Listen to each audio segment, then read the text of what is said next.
দলের শীর্ষ পর্যায়ের নেতা থেকে তৃণমূল আসন্ন জাতীয় নির্বাচনে সম্ভাব্য প্রার্থী ঘোষণার পর থেকে কারোর যেন দম ফেলার ফুরসত নেই।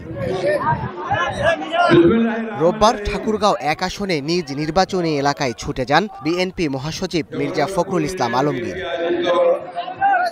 সদর উপজেলার বড় খোঁচাবাড়ি এলাকায় পূর্ব নির্ধারিত মতবিনিময় সভায় হাজির হন মহাসচিব। সেখানে প্রধান অতিথির বক্তব্যে জাতীয় নির্বাচনের দিনে গণভোটের কথা বলেন বিএনপির এই শীর্ষ নেতা। কয়েকটা দল আমরা বলছি নির্বাচনের গণভোট কি হয়, নির্বাচনের দিনই হয়। এই সাধারণ মানুষ আপনারা এত কিছু কি ভোটে বোঝেন?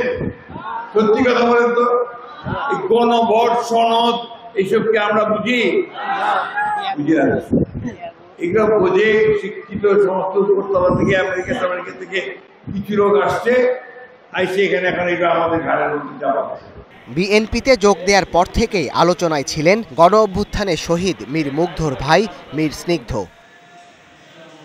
রোববার বগুড়ার মহাস্থানে স্থানীয় বিএনপি নেতাকর্মীদের সঙ্গে নিয়ে মাজার জিয়ারতের মাধ্যমে জিয়াউর রহমানের জন্মভূমি থেকে রাজনৈতিক যাত্রার সূচনা করলেন স্নিগ্ধ। মাজার জিয়ারত শেষে শিবগঞ্জে শহীদ মীর মুগ্ধ স্কয়ারে ছাত্র জনতার সমাবেশে অংশ নেন। সমাবেশস্থলে পৌঁছালে হাজার হাজার মানুষ তাকে বরণ করে নেন।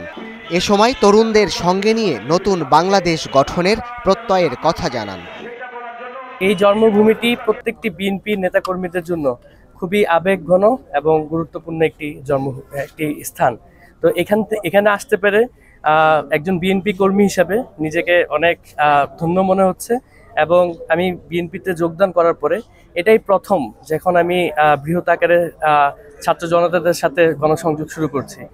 এদিকে পথসভায় অংশ নিয়ে সাতক্ষীরা ৩ আসনে বিএনপি ঘোষিত প্রার্থী কাজী আলাউদ্দিন ৩১ দফার বাস্তবায়ন সহ বিভিন্ন পরিকল্পনার কথা জানান। এছাড়াও বাগেরহাট সহ দেশের বিভিন্ন স্থানে তারেক রহমান ঘোষিত রাষ্ট্র সংস্কারে ৩১ দফার বাস্তবায়নে মিছিল ও জনসমাবেশ করেন বিএনপি নেতাকর্মীরা।